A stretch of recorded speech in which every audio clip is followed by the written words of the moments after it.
ابي موسی اشعری رضی الله عنه وای ما ته رسول الله صلی الله علیه وسلم ویل الا ادلک علی کنز من کنوز الجنه د جنت خزانه دروښی ما ابي موسی ما ورته وویل د الله رسول راوښی بلا یا رسول الله او د الله رسول د جنت خزانه راوښی د جنت کومه خزانه ده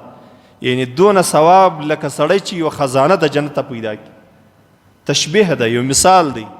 او یا بعینه الله جل جلاله د عرش خزانه یا د جنت خزانه الله تبارک وتعالى د دې اذکارو سره جوړی کړي دي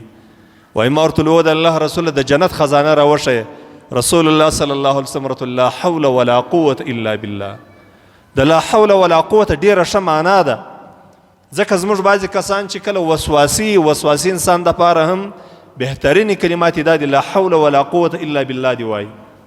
او کله چې سړی په دې پوهېږي زما سره جنګ کېږي غوسه راسه کېږي د یو چا سره اخته کېږم کوشش دې دا وکړي دا کلمات دې ووایي لا حول ولا قوه الا بالله لا حول ولا قوه د دې اسانه معنا دا ده چې الله د هیڅ قسم ګناه څخه زه ځان نسم بندولی نیسم راګرځولی الله ستا هیڅ عبادت زه په خپله نسم کولی الا بالله مگر د الله په کومک باندې د الله په مدد باندې به د ګناه سم را بند سم د الله په کومک و مدد باندې به د الله تبارک وتعالی عبادت هم وکړم ځکه د رزق دپاره دا ډېر بهترین ذکر دی د لا حول ولا قوة الا بالله دوی کلمات نورې دي که چا ورسره ویلې زده وي ورسره وایي دي که نو دا دي وایي لا حول ولا قوة الا بالله ولا ملجأ ولا منجأ من الله الا الیه